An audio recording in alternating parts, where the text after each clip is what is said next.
Hi friends, welcome back to another episode of Generation Films. My name is Alan. I love movies, all types of movies, especially movies that deal with the future. But more often than not, these movies end up with humanity in some kind of apocalyptic situation. And more often than not, the end of humanity is caused by humanity itself. The vehicle that delivers us to our destruction is usually a nuke, or a lot of nukes. Whether it's a more straightforward post-apocalyptic survival situation like The Road, or something like Doctor Strangelove, it's a very common trope.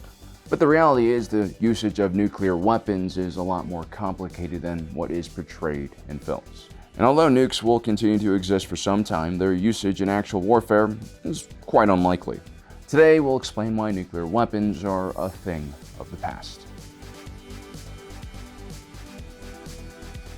The movie The Road depicts the effects of a global nuclear exchange. The entire world is irradiated and there is no place for life to exist.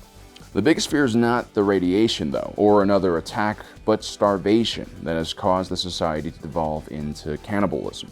The war that ended it all no longer matters because there are no longer any nations that exist to claim victory or any resources for them to take.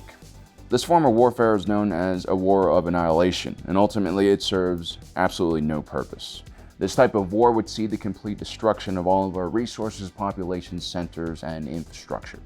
A nation who suffers this type of attack would end up sending every nuclear weapon it had in retaliation, therefore any victory would be very hollow.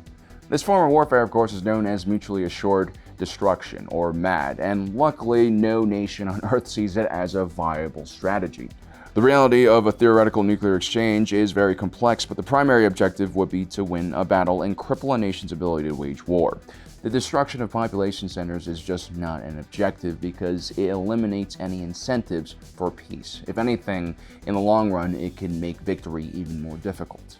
The mass firebombing of Japan turned the entire population into fanatical soldiers, who gladly endorsed drills that would have seen the use of suicide vests, pikemen fighting against machine guns, improvised muskets, child soldiers, and the use of biological weapons under Operation Cherry Blossom at night.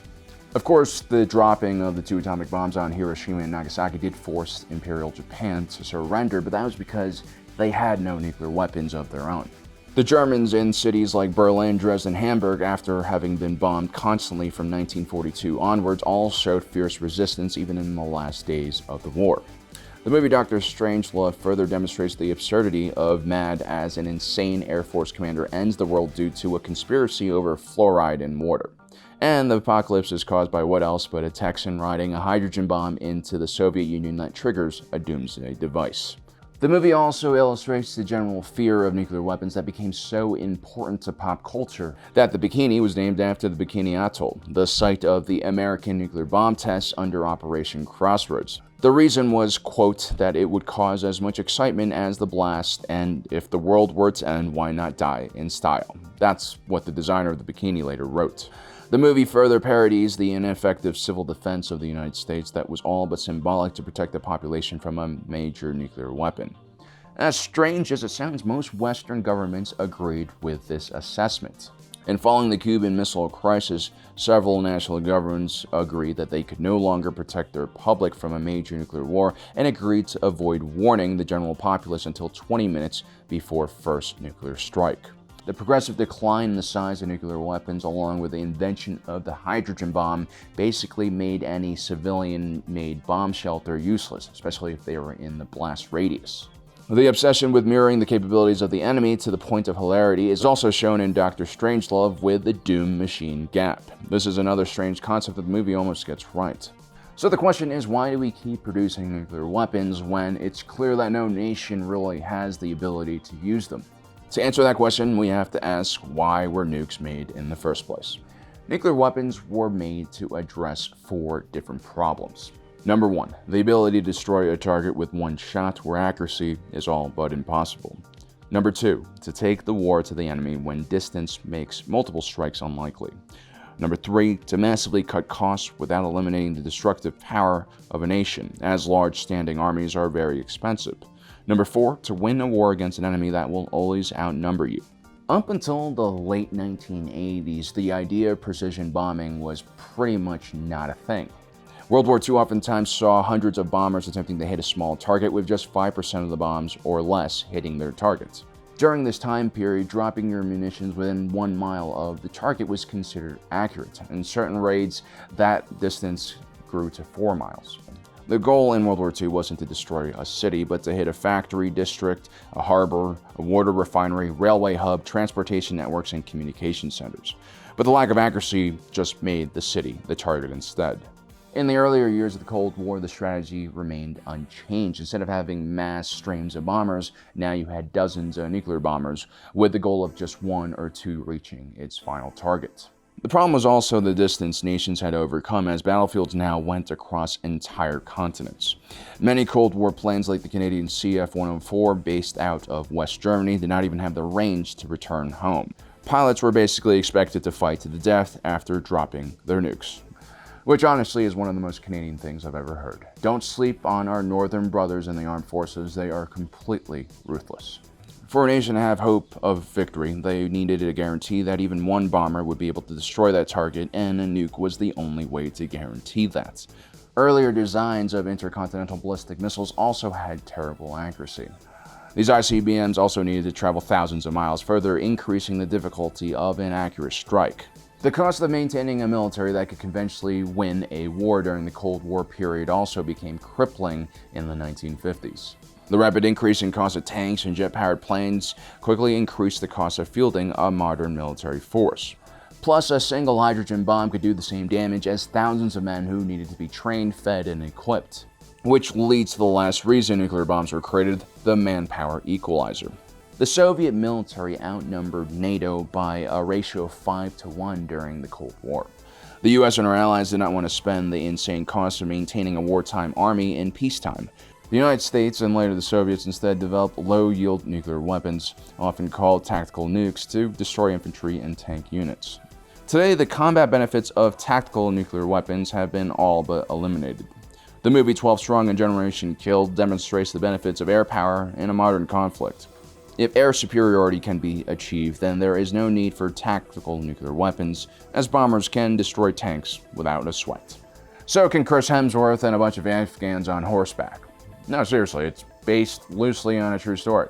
The use of cluster bombs can turn a battalion of soldiers into mist within one pass from a B-52 or a Tu-95 Bear, which is why almost every country in the world signed the Convention on Cluster Munitions, which prohibits the use, transfer, and stockpiling of cluster bombs.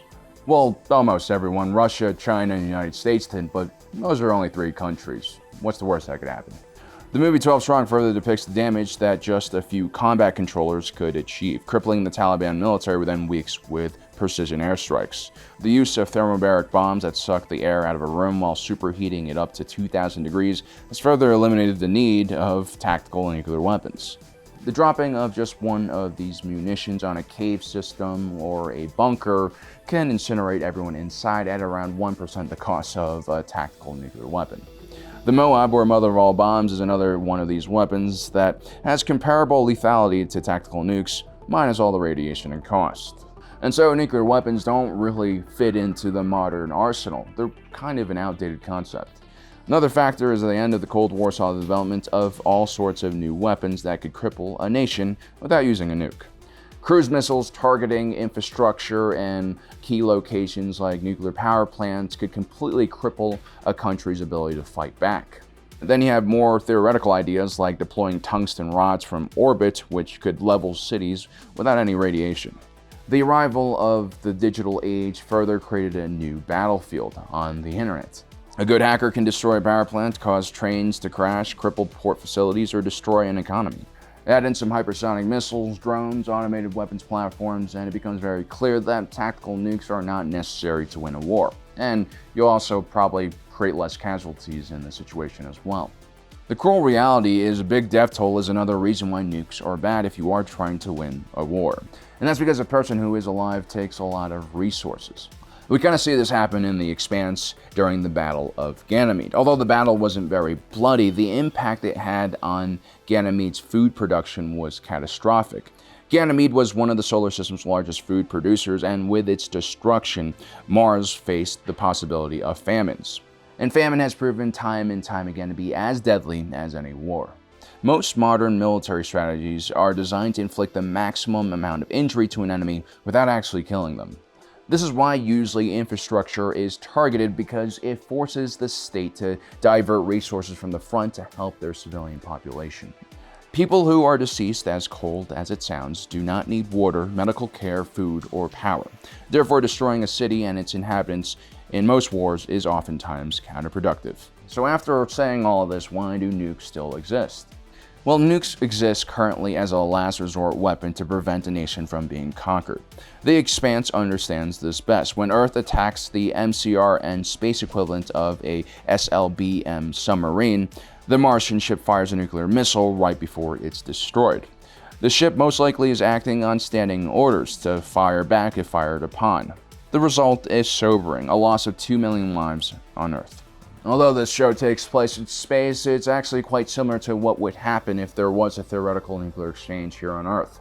Nuclear missile-equipped submarines often have standing orders to fire on a target if they are attacked or lose contact with their nation.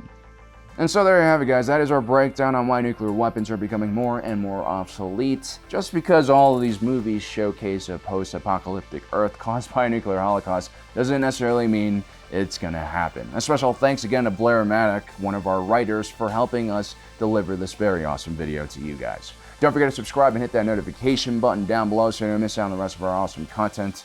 And as usual, my name is Alan, reminding you that life is a movie and you are the protagonist.